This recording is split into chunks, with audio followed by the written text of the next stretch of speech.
के तनी सुना देता नहीं आप लोग के बीच। अगर अभी तक आप लोग नहीं सुने होंगे तो कुमार डिजिटल यूट्यूब चैनल पर जाकर उस गाने को सुनिएगा और भाई को सपोर्ट कीजिएगा। और एक झारखंड से नया इतिहास बनाइए, भाई को सपोर्ट कीजिए और चैनल को सब्सक्राइब जरूर कीजिएगा। अभी हम लोग का चैनल 1 लाख सब्सक्राइबर क्रॉस कर गया है। 1 लाख लोगों ने मुझे अपना बना लिया है, तो चाहते हैं कि आप लोग भी बनाइए लीजिए। ठीक बा, देखिए ये दादा कुछ मत आओ छुई। वाह क्या बात है जी अब आगे तो खजूर आइए दादा। बाप रे बाप, ही बुरी ए भाई देखो सीटी मत बजाओ बाबू, देखो ही कड़ी भीड़ में के सीटी और रोड पर के गीटी। सुनील बाबू ना बर्दाश्त हो अब खराब होटल में कर लिट्टी। लड़की के चोटी। वाह वाह वाह क्या बात है जियो। जाते बोलबो तो रोड पर चढ़ा। ए भैया आइए तनी सब भक्ति गाना हो जाए 2 मिनट में एकदम और इन लोग के लिए भी भक्ति की शुरुआत हो जाए, क्योंकि इन लोग के आते तक भक्ति तो सारा बीत चुका था। तो एक बाका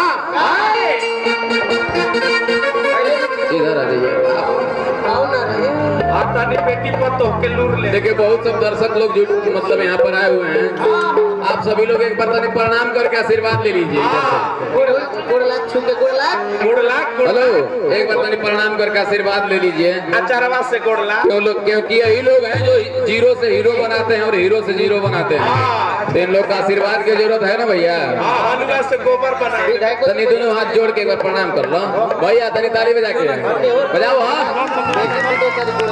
अब क्या चाहिए? अचारवा बोल ले। रोड के एक बार तो भैया आजा 2 मिनट में भाव रहेगा।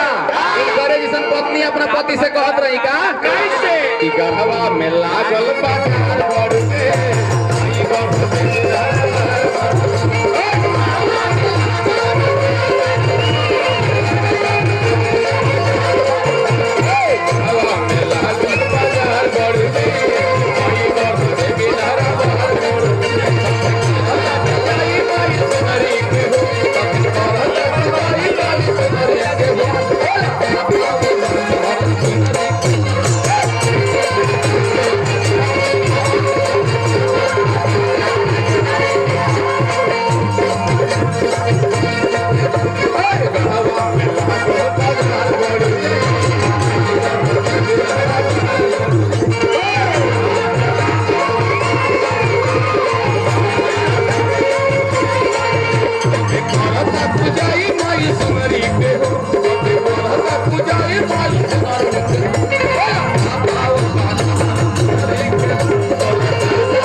झूमे के विचार बाका झूम ले जाओ।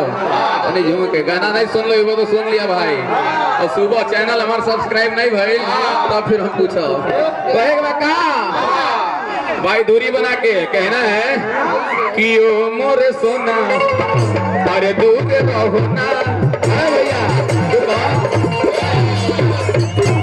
तो भाव में लेवे के बाद कहे के बाद कि जलते हुए आग में ताव होके के चाहिए, जलते हुए आग में ताव होके के चाहिए और बरगदों के नीचे छाव होके के चाहिए। अरे गावे खातिर तो के उगारे वाला ये भैया, लेकिन कलाकार के अंदर एगो भाव होके के चाहिए। भाव में कहे के बाद कि ओ मोर सोना अरे दूर रहो ना, अरे फिर यदि सटेगी तो होगा कोरोना।